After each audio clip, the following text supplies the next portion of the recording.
నమస్తే అండి. Welcome to Triveni's kitchen. ఈరోజు మన రెసిపీ వచ్చేసి హెల్తీ అండ్ టేస్టీ బ్రేక్‌ఫాస్ట్ అయిన రాగి కుడుములు ఎలా తయారు చేసుకోవాలో నేను ఈ వీడియోలో చూపిస్తున్నాను. రాగి పిండితో అందరూ రాగి సంకటి, అలాగే రాగి ముద్ద, రాగి గంజి చేసుకుంటారు కదా! ఇది కొంచెం కొత్తగా ట్రై చేశానండి ఈ బ్రేక్‌ఫాస్ట్. ఈవినింగ్ స్నాక్స్ కూడా ఈ రెసిపీని చేసుకోవచ్చండి. అప్పటికప్పుడే చేసుకునే రెసిపీ అండి ఇది. చాలా హెల్తీగా, చాలా టేస్టీగా ఉంటుంది. అలాగే చిన్న పిల్లల నుంచి పెద్ద దాకా అందరూ ఇష్టపడతారండి. ఇప్పుడు వీడియోలోకి వెళ్ళిపోదాం. ముందుగా ఒక మిక్సింగ్ బౌల్ తీసుకొని అందులో 2 కప్పుల రాగి పిండిని వేసుకోవాలి. అలాగే అదే కొలతతో 1 కప్పు బియ్యం పిండిని వేసుకోవాలి.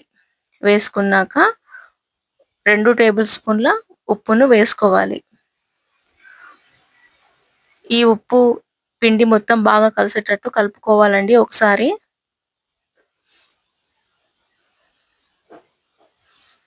ఇలా కలుపుకున్నాక కొన్ని వాటర్ వేసుకొని కలుపుకోవాలి. లేకపోతే పిండి మొత్తం పల్చగా అయిపోతుంది. ఈ రెసిపీని బియ్యం పిండితో మాత్రమే కూడా చేసుకోవచ్చండి. ఇప్పుడు ముద్ద అయిన తర్వాత ఒక టేబుల్ స్పూన్ ఆయిల్ వేసుకొని ఒక 2 నిమిషాల పాటు బాగా కలుపుకోవాలండి. కలుపుకున్నాక ఒక 10 నిమిషాల పాటు మూతను పెట్టి పక్కన పెట్టుకోవాలి. ఇప్పుడు కుక్కర్ తీసుకొని అందులో 1 కప్పున్నర అలసందలు తీసుకోవాలి. ఈ అలసందల ప్లేస్‌లో మీరు పెసళ్ళు, శనగలు ఏవైనా తీసుకోవచ్చండి. ఇప్పుడు ఈ అలసందలను 2 సార్లు శుభ్రంగా కడిగి పెట్టుకోవాలి. కడిగి ఒక 3 గ్లాసుల వాటర్ వేసుకొని కుక్కర్ మూతను పెట్టి స్టవ్ పైన పెట్టుకోవాలండి. ఇది చింతపండు జల్లెడ. దానిపై ఇది రైస్ కుక్కర్ ప్లేట్ అండి. ఇప్పుడు వీటికి ఒక అర టేబుల్ స్పూన్ ఆయిల్ వేసి బాగా ఆయిల్ అయితే రాసుకోవాలి. వడియాలు వేసే పాత్రను తీసుకోవాలి. దానికి కూడా ఆయిల్ రాసుకోవాలి. ఈ బిళ్ళను వడియాల పాత్రలో పెట్టుకొని అలాగే ఆ పాత్రలో కొంచెం పిండి ముద్దను వేసుకొని ఇలా వడియాలనైతే వేసుకోవాలండి. పిండిని కన్సిస్టెన్సీని బట్టి తీసుకోవాలండి. లేకపోతే ఈ వడియాలు ఒత్తుకోవడానికి ఇబ్బంది అవుతుంది. ఇప్పుడు స్టవ్ పైన నేనైతే ముందే గిన్నెలో వాటర్‌ని మరిగించుకోవడానికి పెట్టుకున్నాను. ఇప్పుడు ఆ వాటర్ కూడా మరుగుతున్నాయి కాబట్టి ఈ గిన్నె దానిపైన పెట్టి ఒక ప్లేట్ మూతను పెట్టాలండి. 5 నిమిషాలు అయిన తర్వాత అయ్యిందండి. ఇప్పుడు ఒకసారి చెక్ చేసుకుంటే సరిపోతుంది. అయ్యింది. ఇప్పుడు ఈ ప్లేట్ తీసి ఈ వడియాన్ని ఇంకో ప్లేట్‌లో వేసుకోవాలండి. ఇది ఫస్ట్ వడియం కాబట్టి కొంచెం అంటుకున్నది. ఇప్పుడు అలా స్పూన్‌తో తీసి ఇలా ప్లేట్‌లో తీసుకున్నాను. ఇప్పుడు మళ్ళొకసారండి ఒకసారి ప్లేట్ పైన ఆయిల్ వేసి ఇప్పుడు ఇంకొక వడియం ఈ ప్లేట్ పైన వేసుకోవాలి. మీరు ఇలా కాకుండా ఇడ్లీ కుక్కర్‌లో అయినా చేసుకోవచ్చు. అలాగే తట్టె ఇడ్లీ సెట్ ఉంటే అందులో కూడా వేసుకొని చేసుకోవచ్చండి. ఏదైనా కొత్తగా బ్రేక్‌ఫాస్ట్ చేసుకోవాలనుకున్నప్పుడు ఇలా అప్పటికప్పుడే ఇలా బ్రేక్‌ఫాస్ట్ చేసుకోవచ్చండి.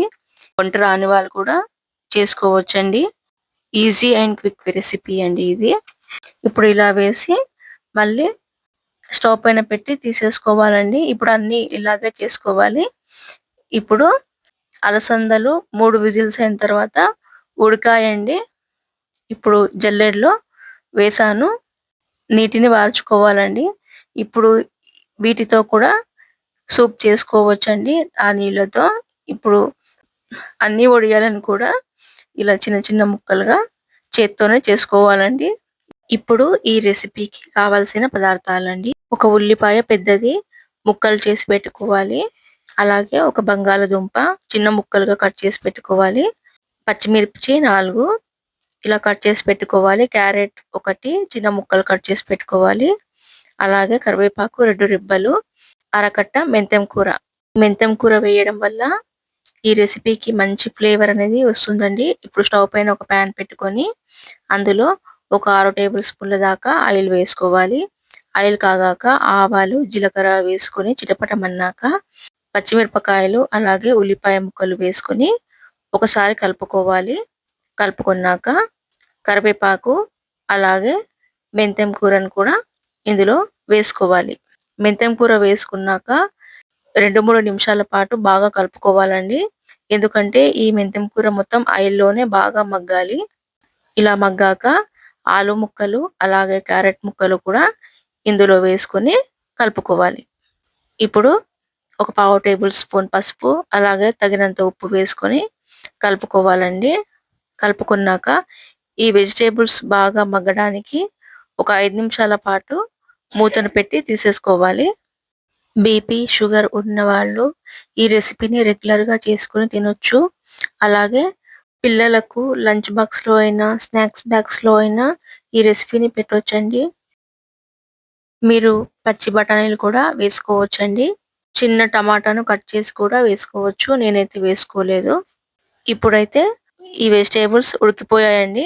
ఇప్పుడు ఈ చిన్న చిన్న ముక్కలు చేసుకున్న వడియాలను ఇందులో వేసుకోవాలి. గరిటెతో ఒకసారి బాగా కలుపుకోవాలండి. ఈ వడియాలనైతే చిన్న పిల్లలైతే చాలా ఇష్టపడతారండి. ఎవరైనా ఇంటికి ఫ్రెండ్స్ గాని వచ్చినప్పుడు అప్పటికప్పుడు చేసి పెడితే వాళ్ళు కూడా చాలా సంతోషపడతారండి. ఇలా కొత్తగా చేసి పెడితే ఎవరైనా ఫిదా అవ్వాల్సిందే. ఇప్పుడు ఇలా మొత్తం కలిపాక ఇలా కూడా తినేసేయొచ్చండి ఈ రెసిపీని. ఇప్పుడు అలసందలను వేసుకోవాలి. ఈ అలసందలు వేసుకున్నాక ఒకసారి గరిటెతో కలుపుకోవాలి. ఇలా మొత్తం కలిసేటట్టు కలుపుకోవాలండి. మన తెలుగు సాంప్రదాయాలలో ఇది కూడా ఒక రెసిపీ అండి. ఇలా చేస్తే ఇంట్లో కూడా అందరికీ ఫేవరెట్ రెసిపీ అవుతుందండి. ఇప్పుడు ఇలా బాగా కలుపుకున్నాక ఒక 2 నిమిషాల పాటు మూతను పెట్టి తీయాలి. ఇప్పుడు తీసుకున్నాక కొత్తిమీరను ఇందులో వేసి బాగా కలుపుకోవాలండి. వీడియోనైతే స్కిప్ చేయకుండా చూడండి. లైక్ చేయండి. ఛానెల్‌నైతే సబ్స్క్రైబ్ చేసుకోండి. వీడియోనైతే షేర్ చేయండి. బియ్యం పిండితో చేసిన కుడుములు కూడా ఒక వీడియో ఛానెల్‌లో ఉందండి. ఈ ఈ బ్రేక్‌ఫాస్ట్ రెసిపీ అయితే వేడి వేడిగా కూడా తినొచ్చండి. చల్లగా అయ్యాక కూడా తినొచ్చు. అంత టేస్ట్‌గా ఉంటుందండి ఇది. ఇప్పుడు వేడి వేడిగా ప్లేట్‌లో వేసుకొని నిమ్మకాయతో కూడా సర్వ్ చేసుకోవచ్చండి ఈ రెసిపీని. ఆరోగ్యానికి ఆరోగ్యమండి. పోషక పదార్థాలు కూడా మనకు ఇందులో లభిస్తాయి. అలాగే ఈ రెసిపీని చేయడానికి 1 గంట పట్టుతుందండి. ఎంతో కమ్మనైన రాగి కుడుములైతే రెడీ అయ్యాయండి. తప్పకుండా ఒకసారి మీరు ట్రై చేసి ఎలా వచ్చిందో కామెంట్ సెక్షన్‌లో కామెంట్ పెట్టండి.